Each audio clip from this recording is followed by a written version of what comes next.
Hello, welcome back to Dr. Tao's YouTube channel.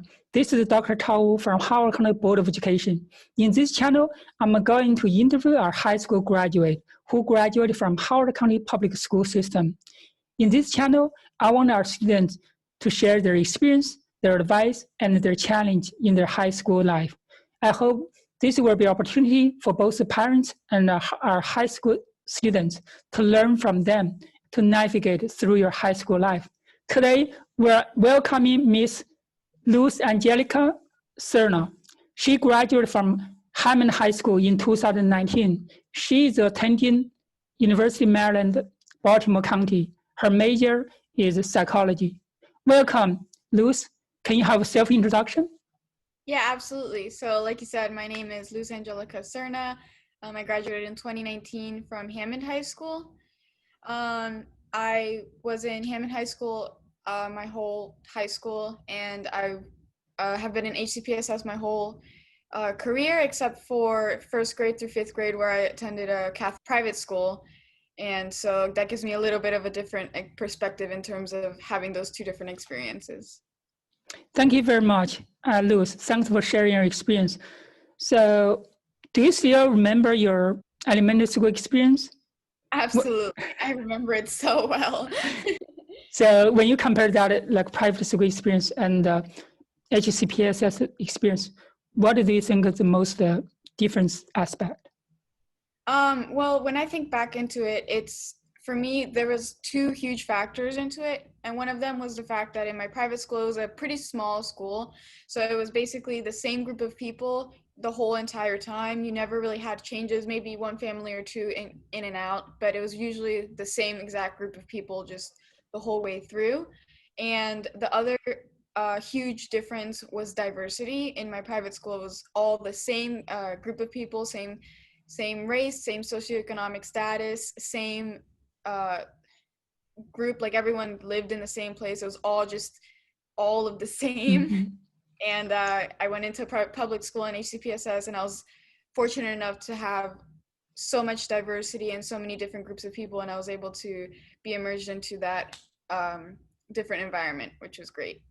I see. So it's kind of more mobility as well, because, people come in, right? It's a bigger student body. Yeah, I mean, and it was that was something that was huge, especially for me, given that I was an immigrant, and then I was immediately put into that environment of all the same kinds of people, but it was nobody that was like me at all.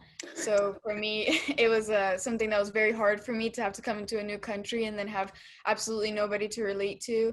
So it was a huge relief for me when I was able to go into HCPSS, and I was able to realize that I did have people around me that were just like me, but I just hadn't exactly been able to see them yet.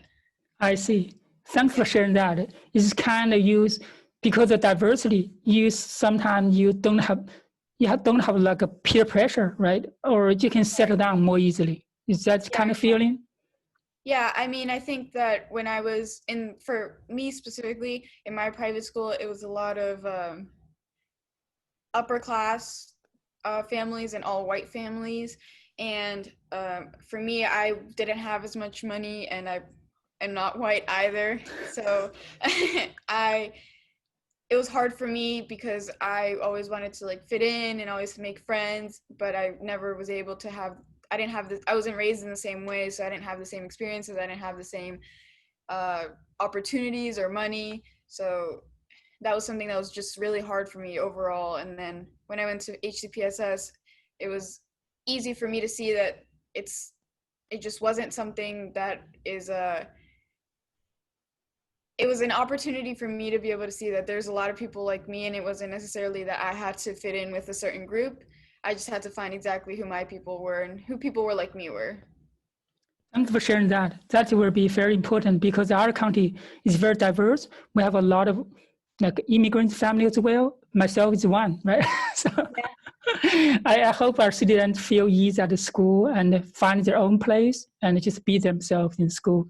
I really wish HCPS provided that opportunity, and I'm glad you found that opportunity yourself there. I have a list of questions, right?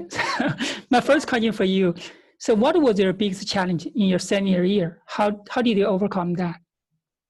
I think that my biggest challenge in senior year was just the fact that change was coming.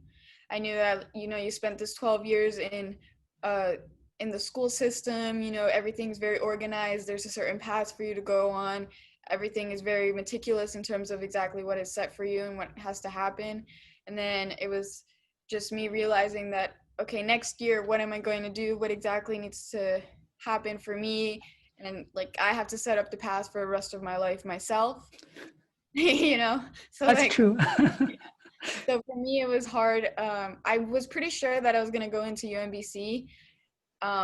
So that wasn't necessarily the hard part, but it was just in terms of deciding exactly where I was going to go, what I was going to major in, and then what was my path going to be. I didn't know if I wanted to do like a 4+1 master's program. I was thinking about doing that, or if I wanted to take it a little bit slow and work full time, because I wasn't sure exactly if I was going to have to pay for college myself. So there was a lot of uncertainties in there. I also had a lot of trouble writing my college essay, just for the same reasons. I had a lot of trouble exactly putting to paper. I think it was hard for me to say I have to put pen to paper and decide exactly which experience I wanted to talk about and which would really hit home with whoever was reading the college essays. That was just something that was extremely difficult for me for some reason. And so that was probably the biggest challenge for me. I guess overcoming it, I was able to just talk to those around me and those who knew me and what I've been through and like what my experiences were, and ask them, what do you think hits home the most for you when you hear my story? And I had to write like 10 drafts of my essay. I couldn't, it was so bad at first because I feel like I had so many challenges and experiences in my life that it was hard to just nitpick and just pick one to talk about. At the end of the day, I think my experience of being being an immigrant, learning a new language, and then diversity, like all of that, I feel like is something that is extremely common. So some people were telling me that it's not necessarily something that would hit home to anyone, which was hard for me to hear because it was like telling me that my experiences, just because everyone else had similar experiences, wasn't something that the readers would want to hear. But at the end of the day, I just decided that I had to write what I felt was important for me to say. And then at the end of the day, I just had to say who I was, and that was what I had to do. I see. You need to try to find a way to define yourself, right? So who are you, and then present that to the college application committee. So what was your biggest challenge in your whole high school? How did you overcome that? I think in the entirety of my high school, I had a lot of challenges in terms of I challenged myself a lot academically. So I tried to have myself be in as many AP classes as I could be in. I had extracurriculars throughout my whole high school career. I was in something every semester. I was always doing something. I was always extremely busy. And then I had some challenges in my home life as well. So everything meshed together was really difficult for me mentally. So my biggest challenge was time management, really, in terms of deciding what I had time for, what I didn't have time for. I sometimes think that looking back on it, I did overcommit a little bit and stretched myself far too thin, unfortunately. So I think just overall mental health was something that I did not really have, that was really difficult for me because without, being in the right space for myself, I wasn't able to stay healthy and doing everything that I had to do because I didn't have any time for myself personally. I was like always trying to take care of something else. It's kind of too occupied. Yeah, I mean, I think that I did do it and I did very well in everything that I did, but then I ended up not taking care of myself, and I was the butt of the everything that I did because I like left myself to the end in order to make sure that I got everything else done. Thanks for sharing that. So can you share one very unique academic experience in your high school, maybe one class, one seminar, or one project? I think that for me, the most unique experience was I had one class my junior year. Overall, my junior year overall, most of my classes were very similar, but I had this one class that was just extremely difficult for me for some reason. It was my world history class, and I don't know why it was so difficult for me. I don't think it was just hard for me.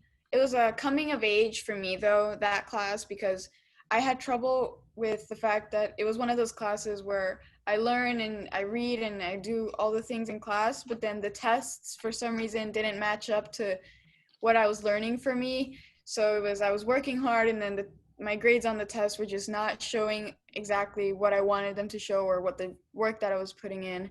And for me, it was something that really showed to me how a big flaw, I think, in the system, in the school system, which is not just for that class, but even like with standardized testing and just in testing, the way testing works overall, it was just something that showed to me that what should matter is, that you're learning and moving forward and progressing. But that class for me specifically, it was only about the test grade and the test grades.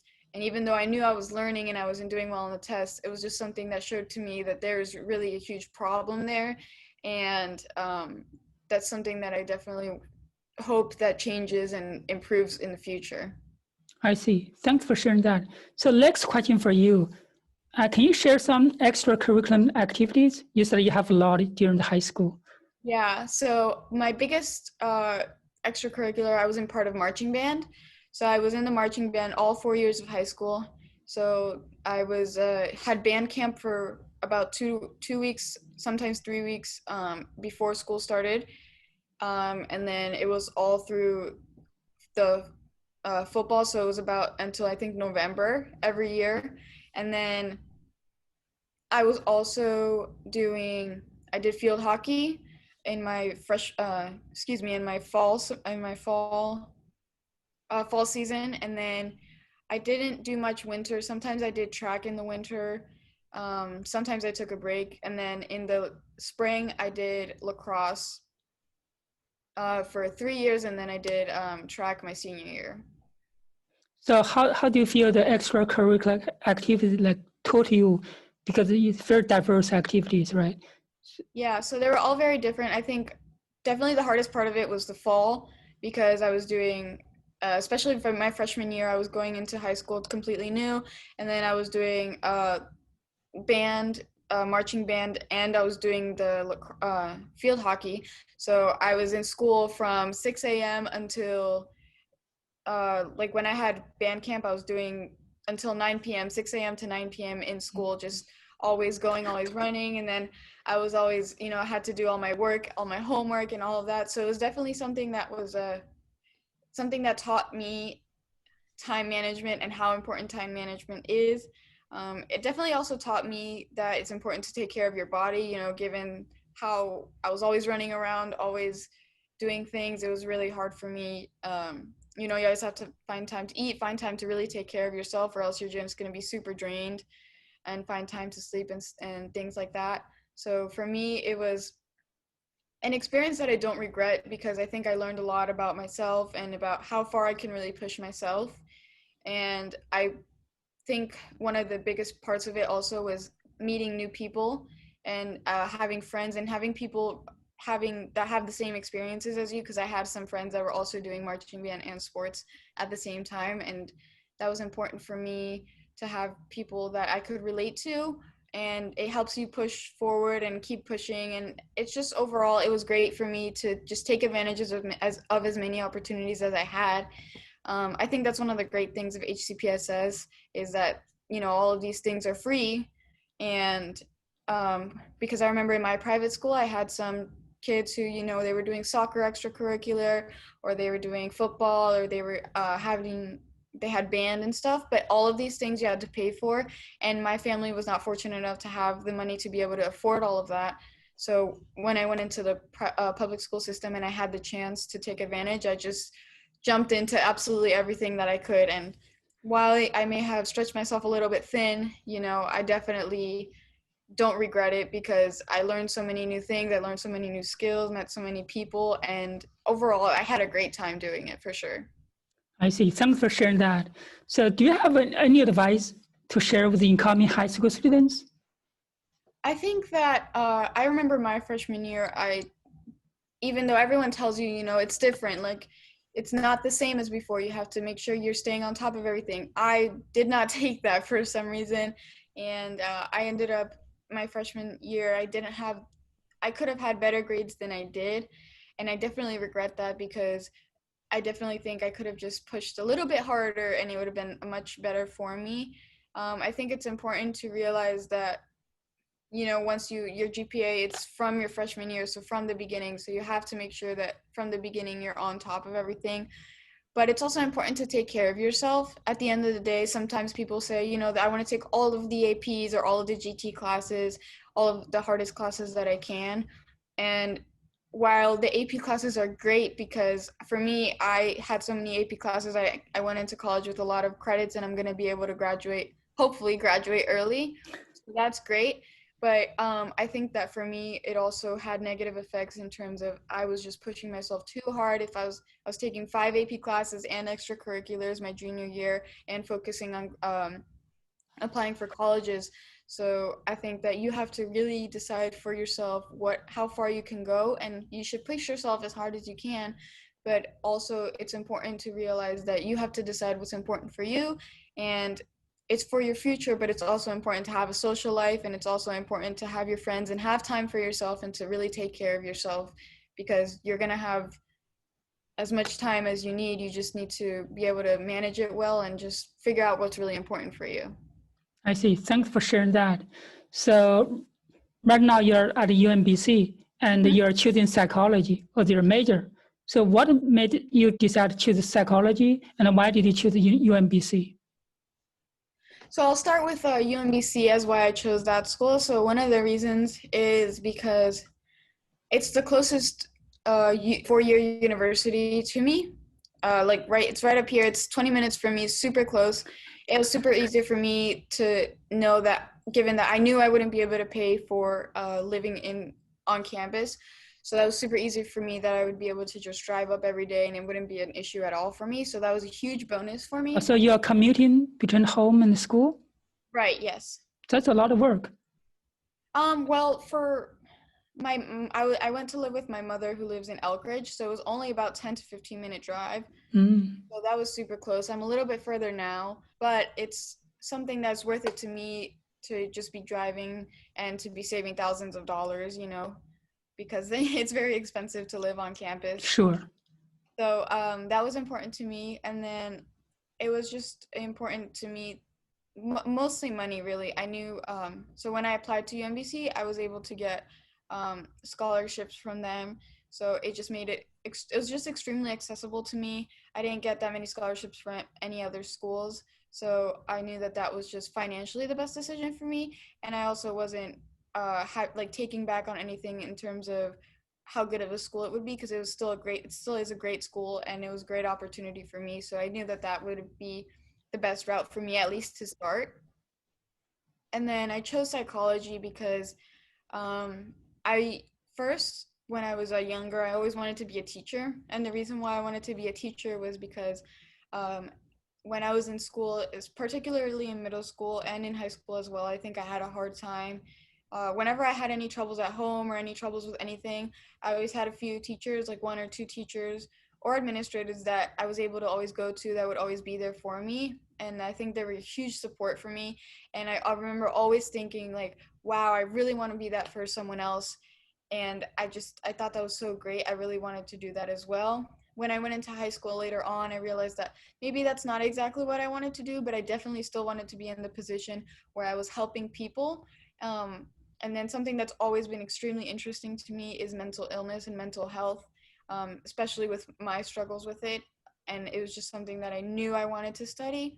And to be able to study the mental illnesses, but also sociology in terms of like how people work together and why people act the way they do. So I went into psychology. I took psychology junior year, and I loved that class. It was my favorite class. It was just, everything in there was just so interesting to me, and I just knew that that was what I wanted to study, because not only was it something that interested me, but I knew that it was going to help me throughout my life, because it's something that I think, in my opinion, everyone has always told me psychology is something that everyone should have at least a little bit of knowledge on, because you can't really be successful in life and have relationships and have your life without really knowing exactly how to communicate with people and how people think, and just the things like why people are the way they are. That's just the most interesting thing to me. That's true. Psychology is probably the most complicated phenomenon to be studied and to be understood. I mean, I think it's also underrated because people say, oh, psychology, you learn it in your day-to-day, how to talk to people, like it's just the way you are, it's just the way people are. But you don't really realize that while some people have a big knowledge of, are able to, like, are very intuitive and learn exactly how people are and are able to communicate in that way, I think studying it and studying the science and the behavioral sciences and just exactly, like, actually studying exactly why things are the way they are, is just different. It's just much more in depth, and I just think it's still really important, aside from what you may already know from your personal experiences. Thank you for sharing that. And I really wish you good luck in your college and then for your future career. It will come very soon, right? Yeah, hope so. Maybe 2 to 3 more years. And very cool. So the next question for you, do you have any advice for HCPSS, where they can improve, where they can change? I think resources. So one of the huge things going on right now is Hammond High School is being remodeled, and it hadn't been remodeled for years upon years, even though they said that they were going to remodel. It was well known that the school was the most battered and the most broken down of the schools in Howard County, of the high schools in Howard County rather. And so the fact that so what happened was the school was broken down, but then it was also extremely overcrowded. We have teachers that were like pushing carts around because they didn't have an actual classroom, because teachers were sharing classrooms and trying to make it work, and we had trailers and everything like that. It's also a difference of sports, because of, I think, the fact that when kids then go into trying maybe doing those things for college, and then we don't have many recruiters that come in to our school, because our school doesn't have necessarily the best stats, we don't have the best resources, and we just don't have the same opportunities, which I don't think is very fair. First, I really want to share with you, I think I'm so glad that we'll be able to really do the renovation of Hammond High. Mm-hmm. And we're starting that this summer. I hope that it will be completed on time in 2023. And I hope the funding will continue to flow into the system and make sure we're able to finish that in renovation. That will give you bigger space, at the same time, much more newer environment as well. Mm-hmm. Then in terms of the difference between instructions, right? Can you talk about some examples you feel Hammond High is lacking opportunities? In instruction, I think the teachers are great. Our teachers are great. The teachers do everything that they can. Absolutely. I don't think it's necessarily what the teachers do themselves or like the instruction that they give us per se, but it's just in terms of what the opportunities are outside of the exact school building. So for example, if you go to other schools, that most of the students have tutors, they have coaches, they have they have things at home that can help propel them forward aside from what they have at school. So I know that the teachers in my school particularly are in Hammond High School, not my school anymore, but Hammond High School are always there. They're always willing to help. They're always willing to stay longer or come into school early just to help out, because they know at the end of the day, what they want is for their students to succeed. Overall, we were able to overcome it, and it was just fun for us. I think it's we need to have a school system to support the need in individual school, because some schools lack the resources. The school system or the central office should step up. Howard County is one of the best school systems in the whole country, and so even everyone is having great opportunities, and that's for sure. And I just hope that everyone is still having the same opportunities and same great opportunities. Sure, sure. I agree with that. But I think the school need to think about really promote each school and promote the strengths. I guess I just speak from my personal experiences at specifically Hammond High School. And in terms of funding, just the biggest thing was just the fact that, you know, we couldn't get the remodeling for our school, even though they tried for years on years. It was supposed to be remodeled before I even got there, you know, and they kept getting pushed back, and now I'm gone and it's just now getting started. I agree with you. I'm not sure what happened in the past, why Hammond High was not put on the top list. Definitely, I want to make sure, you know, the renovation will go through and make sure it will not as crowded as before. I think that's something we need to create a great environment for our students. It's a little unfortunate in the past, but I hope our future will be better. Absolutely. I really am excited to see what comes out of this renovation, and not just of how the school building looks, but then how the students feel when they're in the building, and then, you know, what else comes along with that. I think that it'll be very exciting for the students to feel like in their new home. Do you have some closing remarks? I'm very grateful for the experiences that I had, and I had so many great opportunities at HCPSS. I think that at the end of the day, I am grateful to have come into, when I immigrated, you know, to have come into HCPSS. I think I did get a great education and a great setting stone for myself, and for being able to have a better opportunity for my life and how to set going forward. I hope so that there is a greater emphasis placed soon in terms of exactly what the focuses are and what exactly is best for students and how students learn and how students can improve. I think sometimes, you know, when students aren't doing so great, like on tests or in their grades and such, sometimes the root issue isn't necessarily addressed, and it doesn't help students necessarily. So I hope that is something that is addressed. And overall, I think that HCPSS is great. You know, I had a great experience in it. There are holes and there are issues that should be addressed. And I think that as people raise awareness, you know, these things are being addressed. So that's great. And, you know, I just hope that overall there's always improvements to be made. And I hope that we keep pushing forward and to make sure that students are always having the best opportunities they can have. Thank you very much for your time, Luz. I really appreciate your time. And I think for our audience, we are continually interviewing our high school graduates, and we want to hear our student voice and their challenges and advice for our incoming high school students. I hope their story will help you to navigate through HCPSS. Thank you very much for your time, Luz. Thank you so much, Dr. Wu, for the opportunity.